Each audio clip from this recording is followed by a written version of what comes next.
온 천하 만물을 창조하시고 다스리시며 우리를 사랑으로 인도하시는 하나님 아버지, 감사와 찬양과 영광을 올려드립니다. 참새와 제비도 주의 제단에서 보금자리를 얻는다 말씀하신 것처럼 오늘 저희들이 주님의 품 안에서 평안과 기쁨을 누리게 하옵소서.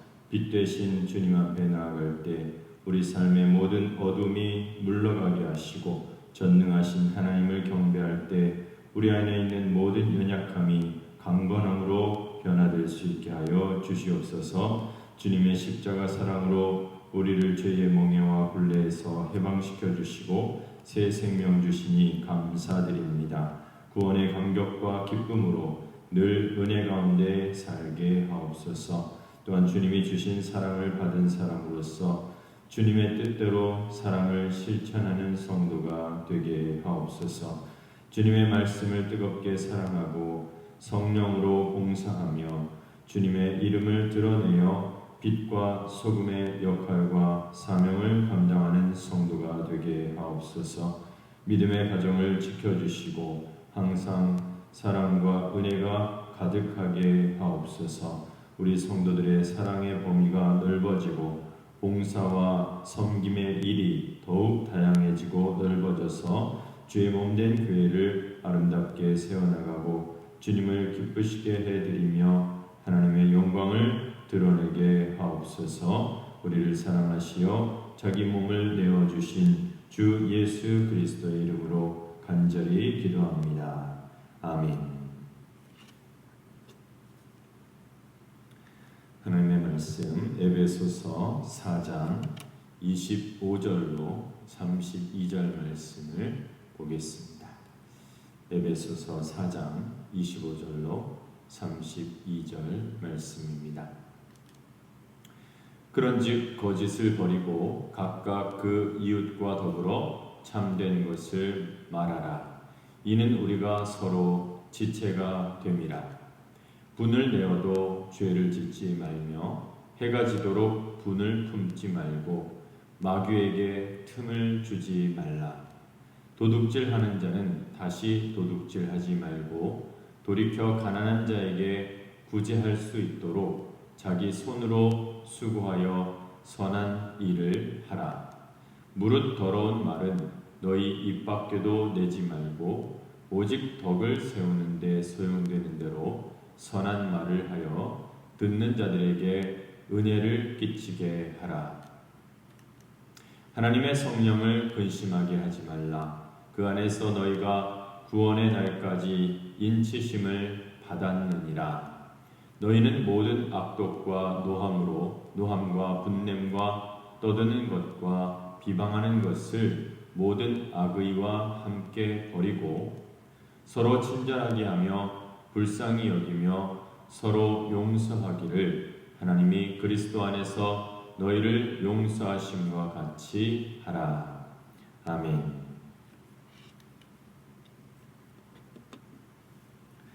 아이들은 자라면서 부모님에게 많은 기쁨을 줍니다. 아이들이 존재하는 그 자체만으로도 부모에게는 기쁨이 됩니다. 그러나 아이들이 자라면서 가끔씩 부모님을 걱정하게 하고 근심을 주는 그런 때도 있습니다. 어렸을 때 아이들이 잘 먹지 않고 또 키가 잘 크지 않으면 부모들이 근심을 합니다. 어떤 어머니는 다른 어머니에게 말하기를 우리 애는 통 먹지를 않아요. 다른 애들보다 키가 10cm나 작아요. 그러면서 걱정을 하십니다. 또 아이가 커서 사춘기가 되면 부모님 말씀을 거역하기도 하고 또 때로는 부모님 말씀에 화를 내거나 반항을 하기도 합니다. 또 자기 기분에 맞춰서 공부도 하지 않고 또 게임만 하려고 하는 그런 때도 있습니다. 그러면 부모님들은 혹시 이 아이가 정상적으로 잘 자라지 못해서 또 나쁜 환경에 노출되면 어떻게 하나 걱정을 합니다. 특히 청소년 시절은 자신의 독립성을 인정받고 싶은 시기인데 사람들과의 관계 속에서 자기의 개인의 독립성을 인정받으려는 시도를 하게 됩니다. 그런데 부모님이 보시기에는 애가 키는 크고 덩치도 크지만 여전히 철 없는 그런 자식이기 때문에 사사건건 아이에게 간섭하고 잔소리하게 됩니다. 그러면 아이들은 그것이 너무나 싫고 잔소리 듣는 것을 끔찍히도 싫어합니다. 제발 나를 가만히 내버려 달라, 제발 나를 인정해 달라, 이렇게 표현하는 것입니다.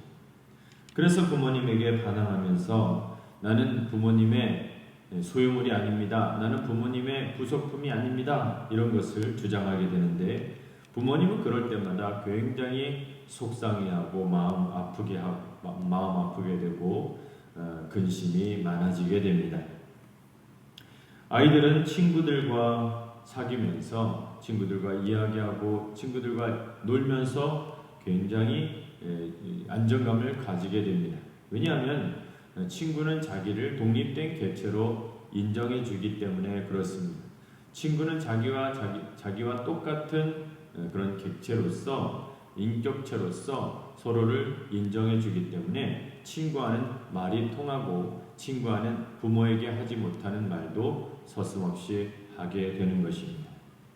그런데 중요한 것은 친구들끼리 모여서 밤새 이야기를 한다고 해서 나아지는 것은 없습니다. 걔나 나나 똑같기 때문에 서로 발전할 가능성은 없습니다.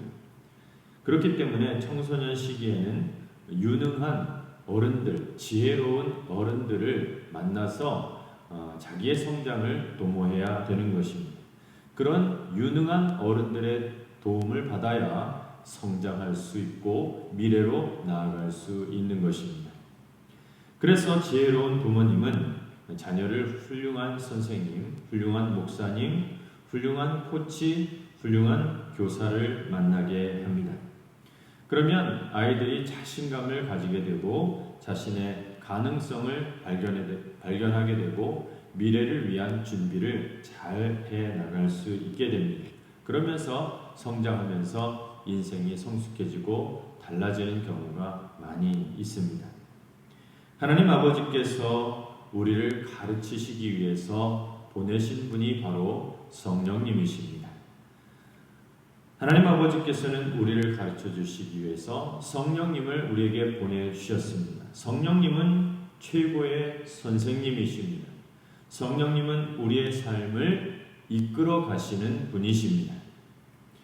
우리는 성령님을 따라가야만 꼴을 얻고 먹을 것을 얻고 쉼을 얻을 수 있습니다. 쉴만한 물가로 갈 수 있습니다. 그리고 성령님은 언제나 우리의 친구가 되어 주십니다. 우리의 어려움을 들어주시고 우리의 어려움을 또 해결해 주십니다. 우리가 너무 힘들 때 나와 함께 하시는 가장 좋은 친구는 바로 성령님이십니다. 그리스도인들이 가지는 가장 놀라운 사실은 우리가 예수님을 믿고 죄 사함을 받게 되면서 성령님을 선물로 받을 수 있게 된다는 것입니다. 성령님을 마음의 선물로 받게 됩니다. 성령이 우리에게 오십니다. 도대체 성령이 우리에게 오신다는 것은 무엇을 뜻하는 것일까요? 성령님이 우리에게 오시면 어떤 일이 일어나게 될까요? 사람들은 나쁜 바이러스 때문에 많은 어려움을 겪게 됩니다. 얼마 전에 코로나 때문에 온 나라가 완전히 마비되는 난리가 벌어졌습니다. 코로나 때문에 많은 사람들이 고생을 했고 온 나라가 힘들었는데 언제 다시 코로나가 또 번질지 모르기 때문에 방역당국은 항상 긴장하고 있습니다. 아직 완전히 해결된 것은 아니니까 잘 지켜봐야 할 것입니다. 요즘도 코로나가 일어나고 있고 또 주변에 보면 코로나로 인해서 코로나 진단을 받은 그런 분들도 꽤 많으십니다. 이런 전염병을 이기기 위해서는 백신이 개발되어야 합니다. 하지만 코로나는 역시 완전한 백신이 개발되지 못했습니다. 만약 백신이 개발되지 않은 악성 바이러스가 많이 퍼진다면 사람들과 동물들은 고통을 받게 되고 그 바이러스로 인해서 죽는 사람도 많을 것입니다. 살려면 빨리 백신을 개발해야 하고 주사약을 맞아야 하는 것입니다. 우리 인간들은 죄라는 바이러스에 다 오염되어 있습니다. 모든 인간이 죄라는 바이러스에 다 걸려 있는 것입니다. 그래서 이 죄 때문에 병에 걸려서 다 죽어가고 있습니다. 이 죄를 치료할 수 있는 유일한 백신은 바로 예수님의 십자가 보혈입니다. 예수님을 믿고 예수님을 영접하는 것, 그것은 죄의 바이러스를 물리치는 백신을 맞는 것입니다. 성령님이 하시는 일이 바로 이것입니다. 성령님이 하시는 중요한 일은 예수님의 십자가 보혈의 피를 우리에게 주사로 놔주시는 것입니다. 백신으로 놔주시는 것입니다. 그래서 죄로부터 치료를 받게 하시는 것입니다. 그래서 성령님이 우리에게 오셨습니다. 성령님이 오셨다라는 것은 예수님의 보혈의 공로가 우리에게 왔다라는 것입니다. 죄의 병, 죽음의 병을 치료하시고 우리를 살리시는 것을 의미하는 것입니다. 성령님을 통해서 우리는 그 능력을 받게 됩니다. 게다가 하나님께서는 우리를 죄의 병에서 건지시는 것으로, 치료하시는 것으로 끝나지 않고 이 세상의 모든 시험을 다 이길 수 있도록 최고의 코치, 최고의 변호사, 최고의 선생님을 우리에게 붙여주셨습니다. 최고의 친구를 우리에게 보내주셨습니다. 그분이 바로 보혜사 성령님이십니다. 성령님은 이 세상 최고의 학자요, 최고의 코치요, 최고의 선생님, 최고의 변호사, 최고의 카운슬러이신데 우리 속에 계셔서 24시간 한평생 우리와 함께 하십니다. 성령님은 인격체이십니다. 우리와 함께 사랑을 나누고 인격을 나누시는 것입니다. 그래서 30절 말씀에서 이렇게 말씀하고 있습니다. 하나님의 성령을 근심하게 하지 말라. 그 안에서 너희가 구원의 날까지 인치심을 받았느니라. 먼저 그 안에서 너희가, 성령 안에서 너희가 구원의 날까지 인치심을 받았다고 말씀하십니다. 성령의 인치시는 것이 무엇일까요? 인친다는 것은 도장을 꽝 찍어주는 것을 말합니다. 어떤 문서가 진짜다, 이것은 효력이 발생하는 진짜 문서다라는 것을 드러내기 위해서는 도장이 찍혀야 됩니다. 아무리 그 내용이 자세하고 훌륭하다 할지라도 도장이 없으면 그 문서의 효력은 없는 것입니다. 도장을 찍어서 이 문서는 틀림없다, 진짜다, 참되다, 그런 의미로 도장을 찍는 것입니다. 하나님께서는 우리가 예수님을 믿을 때에 이 신앙은 틀림없다, 이 신앙은 진짜다, 이 신앙은 진짜 예수님을 믿는 신앙이다, 내가 이것을 보증한다 라는 의미로 성령으로 인을 쳐주시는 것입니다. 그래서 이 사람의 신앙은 진짜다, 이 사람은 진짜 믿고 예수님을 믿고 죄사함을 받았다, 어느 누구도 이 신앙에 대해서 왈가왈부할 수 없고 이 신앙을 누구도 빼앗아 갈 수 없다, 그런 의미로 인치시는 것입니다. 도장을, 성령으로 도장을 찍습니다.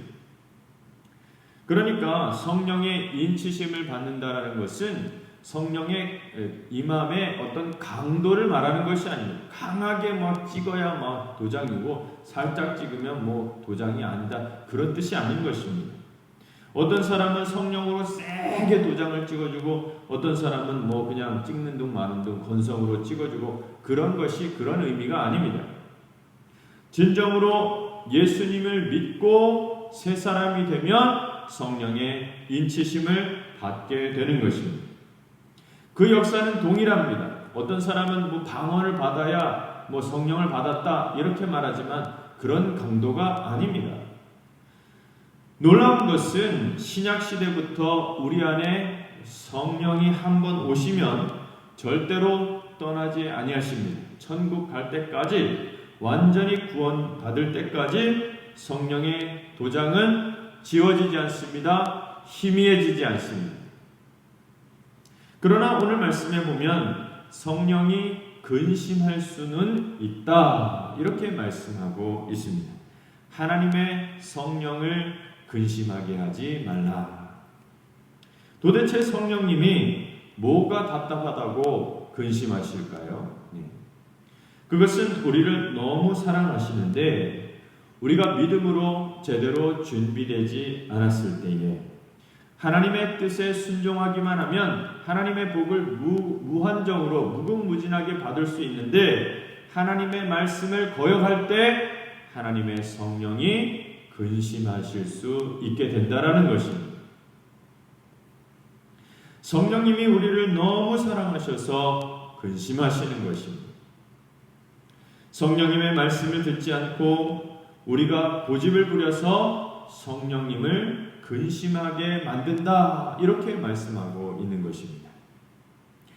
우리가 예수 믿기 전에는 우리의 의지만 있었습니다. 그래서 내가 기분 좋으면 그만이고 내가 기분 나쁘면 그만입니다. 그런데 예수 믿으면 성령님의 의지가 내 속에 들어오게 됩니다.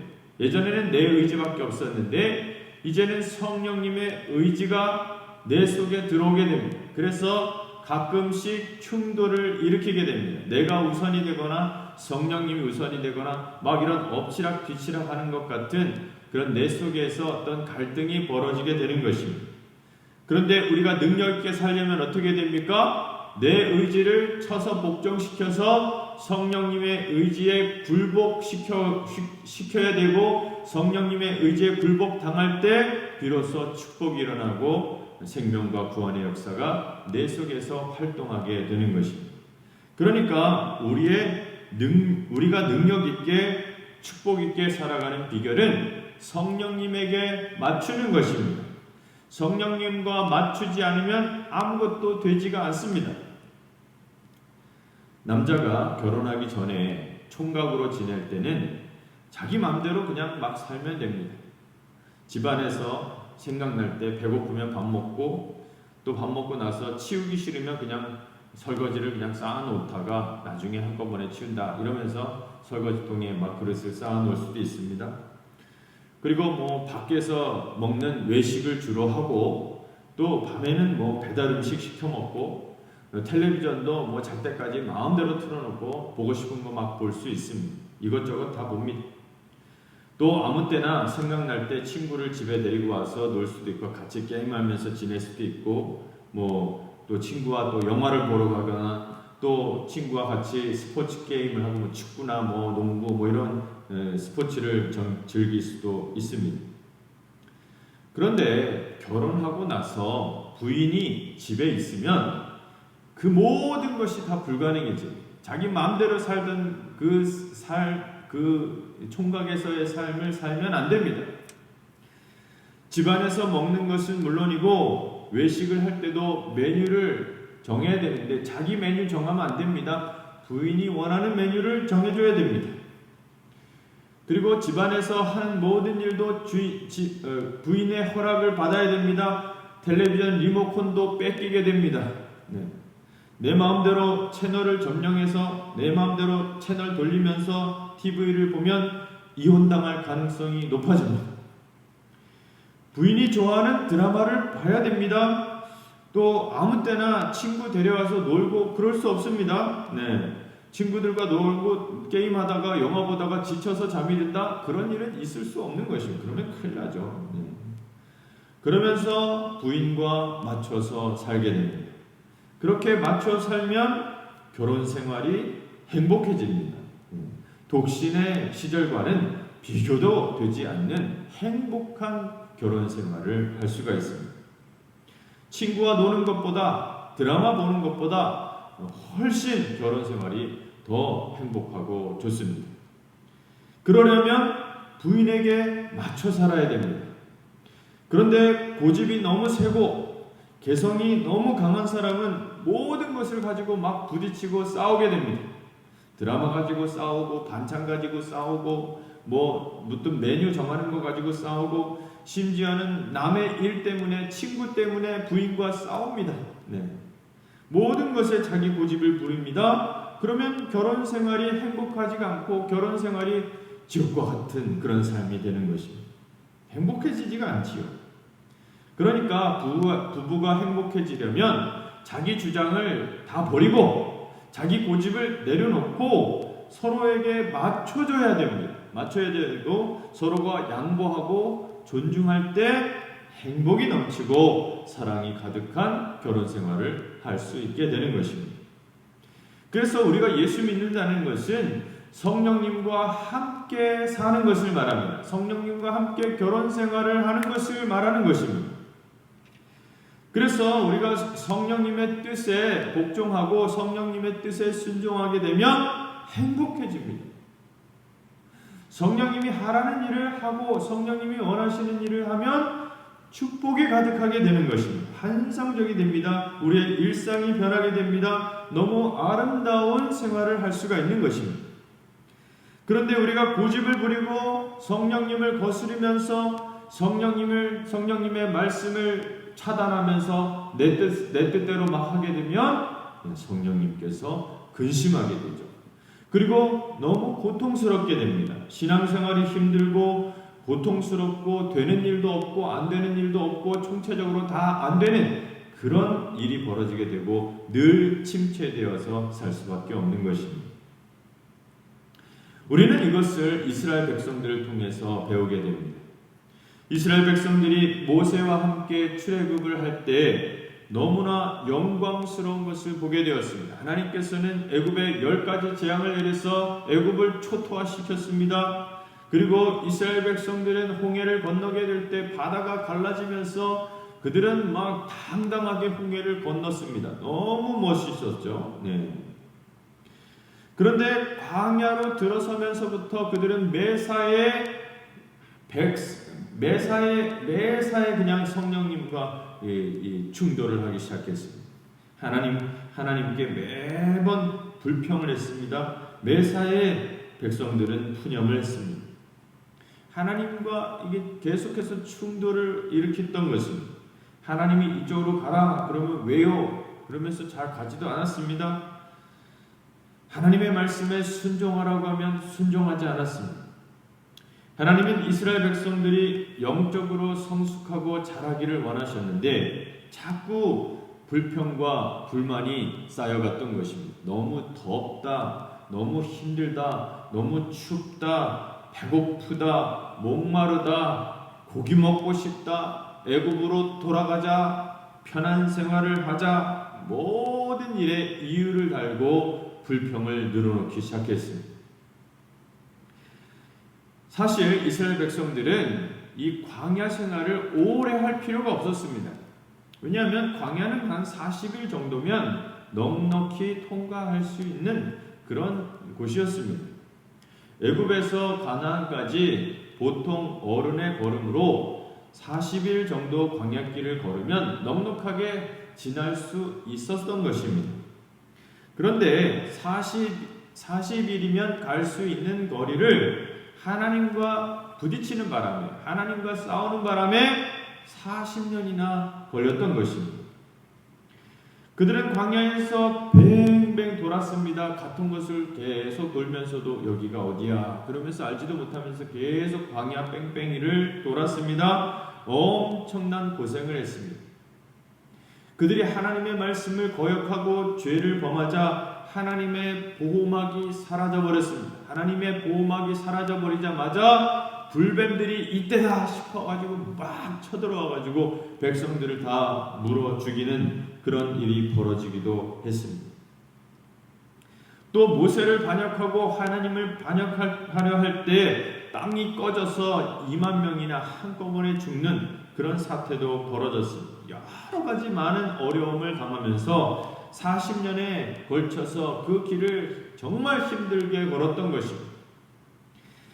40년 후에 애굽에서 나와서 불평하면서 돌아다니던 그 사람들 다 죽게 되었습니다. 그들이 광야에서 죽는 시간이 40년 걸린 것입니다. 다시 말해서 애굽에서 나와서 불평하며 살던 그들이 죽기까지 40년이 걸린 겁니다. 40년 뺑뺑이 돈 이유는 그들을 다 죽게끔 하기 위해서인 것입니다. 그리고 이집트를 탈출하여 나왔던 어린 세대, 그리고 광야에서 태어났던 그 어린 세대들이, 광야 세대들이 가나안으로 들어갈 준비가 되어 있었던 것입니다. 여호수아와 훈련받은 백성들은 하나님과 딱 하나가 되었습니다. 완전히 마음이 일치되었습니다. 하나님이 가라 그러면 가고, 하나님이 서라 그러면 섰습니다. 하나님이 가라 그러면 왜요? 이렇게 말하는 사람이 아무도 없었습니다. 돌아라 그럼 도는 겁니다. 왜 돕니까? 여리고 왜 돕니까? 아무도 이야기하지 않습니다. 돌아라 그럼 돕니다. 하루에 한 번씩 돌아라. 네 알겠습니다. 하루 한 번 돌고, 그 다음은 6번 돌아라. 네 6번 돌고, 그렇게 돌았습니다. 그런 사람들이 되니까 놀라운 역사가 일어나기 시작했습니다. 하나님이 요단강에 들어가라고 하니까 요단강에 물이 끊어졌습니다. 여리고성을 하나님의 말씀대로 돌기만 했더니 손도 대지 않고 여리고성이 폭삭 무너져 내렸습니다. 심지어 기드온 골짜기에서 싸움을 벌일 때는 태양아 멈춰서라, 달아 멈춰서라, 그러니까 태양과 달이 멈추는 기적이 벌어지게 되었습니다. 여호수아와 이스라엘 백성들은 최단시간에 무려 33개의 성을, 가나안에 있던 33개의 성을 다 정복했습니다. 바로 이것이 하나님과 동행하는 사람들이 겪은 역사인 것입니다. 우리가 교회를 나오고 다 예수님을 믿는 것 같이 보이지만 나타나는 결과는 엄청나게 다를 수 있습니다. 다 예수님을 잘 믿는 것 같지만 나타나는 결과는 엄청나게 달라집니다. 고집을 부리고 모든 것을 내 뜻대로 하려는 그런 사람은 믿음이, 신앙이 진보되지 않습니다. 앞으로 나아갈 수가 없는 것입니다. 40일이면 갈 수 있는 그 거리를 40년을 뺑뺑 돌고, 그러면서도 두들겨 맞고 고생하고 병들고 힘들어하고 고통당하고, 그러면서 40년을 힘들게 가는 사람도 있습니다.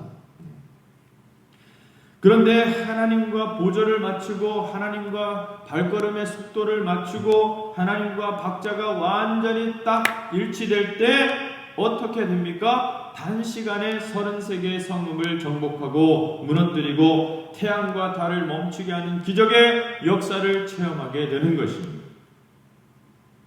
그래서 우리는 하나님의 뜻을 알아보기 위해서 빨리 갈 필요가 없습니다. 어디 멀리 가야 하나님의 뜻을 아는 것이 아닙니다. 왜냐하면 성령님은 이미 우리 안에 계시기 때문에, 우리 속에 들어와 계시기 때문입니다. 성령님이 너무나 조용히 계시기 때문에 계신지 안 계신지 잘 모를 때가 있습니다. 그래서 우리 안에 있는 성령님께서 어떻게 말씀하시는가를 듣기 위해서 우리는 노력할 필요가 있습니다. 우리 안에 있는 성령님은 반드시 우리를 말씀이 있는 교회로 이끌어 가십니다. 말씀이 있는 교회로 우리를 인도해 주십니다. 그래야 영적 양식을 먹을 수 있기 때문에 그렇습니다. 우리 생각으로는 성령님께서 인도하시면 세상에서도 성공하고 출세하고 능력 있게 기적을 일으키면서 살고 유명하게 가는 길로 성령님이 인도하시겠지, 그랬으면 좋겠다, 이렇게 생각하는데 성령님은 그런 길을 막으십니다. 그리고 말씀이 있는 교회로 이끌어 주시고 인도해 주셔서 영적 양식을 먹고 자라게 하시는 것입니다. 그래서 하나님의 뜻이 무엇일까를 복잡하게 생각할 필요가 없습니다. 말씀이 있는 교회로 와서 하나님의 말씀을 건강하게 먹고 잘 자라고 성숙해지면 되는 것입니다. 그것이 성령님의 뜻입니다.